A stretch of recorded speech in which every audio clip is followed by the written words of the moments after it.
Ladies and gentlemen, I got a Song of Ice and Fire for you. The fire is the update because the update is actually pretty good. I'm not gonna lie, like it was better than we thought, but I'm gonna walk into that in just a moment. The ice, however, out of this is the fact that your boy got his name stolen. Now, we all knew it was gonna happen. I made a joke about people stealing my name, and I basically jinxed myself, so people did take the DM name. So we're back to Darth Micro. All the low DMs you see running around aren't us, but it's okay. It doesn't bother me too much, because if you go and you take a look at this here, look at the blacksmith, go to set crafting. Look at what they added to the game, ladies and gentlemen. We actually can craft not just, oh, a random belt, a random boot, which is what I thought maybe it would do, but full on, you can select the exact item you want, and it actually rows that item so you have a chance to get triple stats, etc. out of this. And the thing that I like about this best is not only can you select literally anything, but it only costs 5 of these wisps to get. Now, there's one kind of other yin-yang good and bad thing about this. One, the bad thing is if you have a bunch of green items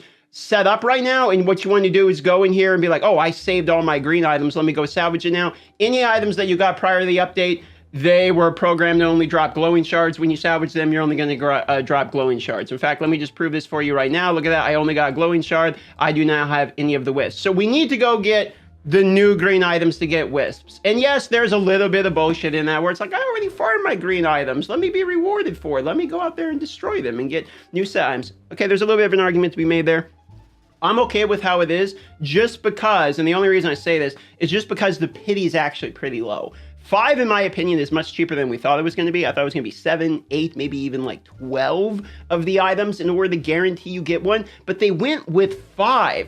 Which means effectively what this is after you get 5 items, you get a pity. You basically get a pity. You get to select one that you want. And granted, you have to crunch the other 5, but this alone, this whole set part of it, feels fairly reasonable. Okay, it feels where it's like, hey, this actually, like, you know how most times when something gets added to the game, it's like not all the way. It's like, hey, let's add something to the game, and it's kind of what we wanted, not all the way what we want, like pearls, okay? Let's add pearls to the game. You can craft 5 stars, yay! But then reality is, oh, you need 40 of them, it takes forever, etc. In my opinion, they actually nailed this update. This set update is very reasonable. I think 5 unwanted items guarantees you that last piece you need. This is definitely going to help, and this is definitely going to be the way that people are completing sets. You're going to go get 5, 4 pieces, whatever it may be, and then you're going to complete the set by crafting it. Plus, there's a lot of debate that what they should have done is up the drop rates, etc. I would, out of any solution in the game,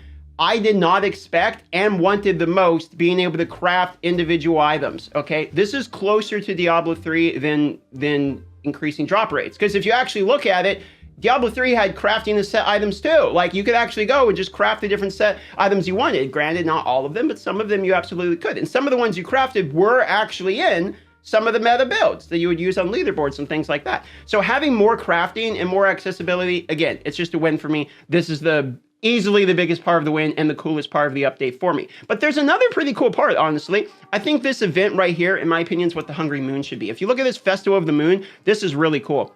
You get Magic Find, and as the server goes through and the server gets rewarded, the Magic Find gets the bonus all the way up to everyone gets 15% Magic Find during the festival. So this is during the festival. It's all 12 days. One thing that I didn't like about the Hungry Moon event is the Hungry Moon Magic Find is 5.2% for 15 minutes. I mean, you can run like 1 Elder Rift. So in my opinion, take this system from this festival here that we have, take this system and basically throw in this way of doing Magic Find directly into the Hungry Moon, where like as everyone contributes to the Hungry Moon, everyone gets Magic Find. It's a way better system in my own personal opinion. I like that. The tasks are all right. You guys are going to get some gems. You get a legendary crest. We all want legendary crest, so we're just going to take it here. You get these event cosmetic fragments. This part's really interesting. Take a look at this. You can earn set items if you're the top clan that contributes to the reward. So not only do we get server related progress where everyone literally gets this, but we get individualized progress down to the top 30 of these are actually going to get legendary crests, and top 30 clans should be fairly easy,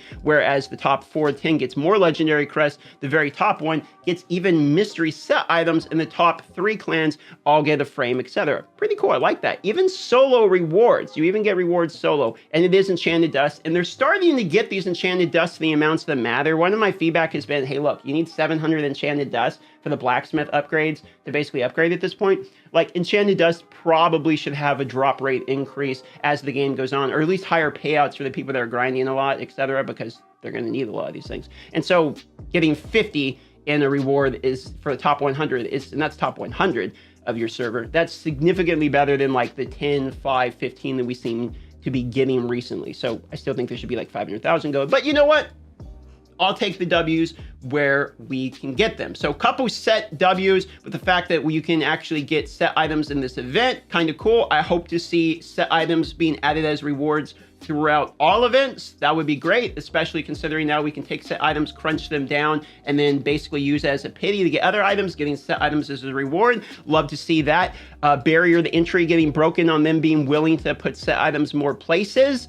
So like that one, it does seem like they are actually adding in the things we ask. It's just taking longer than we would have thought. But these are changes I like to see. This is all positive so far.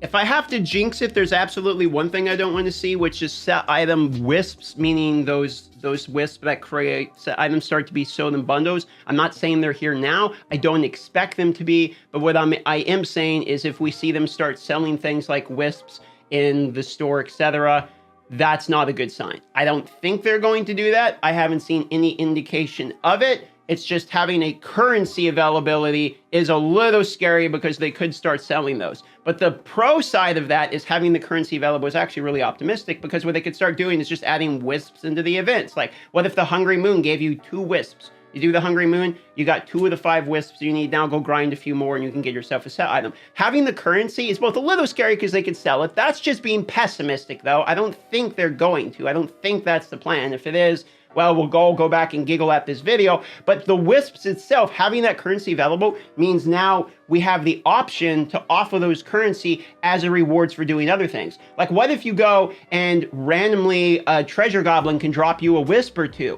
What if when you're doing the endless mode in the defensive Siren Gar, you can get a wisp as a reward there? I mean, you could really start adding farming set items without really farming set items. You could start adding the wisps so that you have to farm enough elsewhere that you can start creating set items without having to fully grind dungeons hardcore. The currency could be setting up the future of Diablo Immortal to actually be a lot better, which is why I'm so encouraged about it, because realistically, we could have got 7 to 15% drop rate increase on it, which means, yes, we would get more items. We're still stuck on the RNG side of it, etc. But being able to craft it and not having, when you actually look at the crafting, I half expected, I was a little prepared to be bummed out, because I thought when I look at this and see the set crafting, what this would say when you click on it is it would say to the 2 bonus, to the 2 bonus. I thought it was going to be locked out, like you can't get triple rows or something. Like, I thought they were going to try to make it where, oh, there's a reason you want to farm the dungeons. But in reality, this is opening us up to a lot more potential with future updates and future rewards, which for me is a big W, because I like to see infrastructure stuff that's looking towards the future of the game, because that tends to be what makes the games last longer. If you only do an update for right now, we all blow through the content,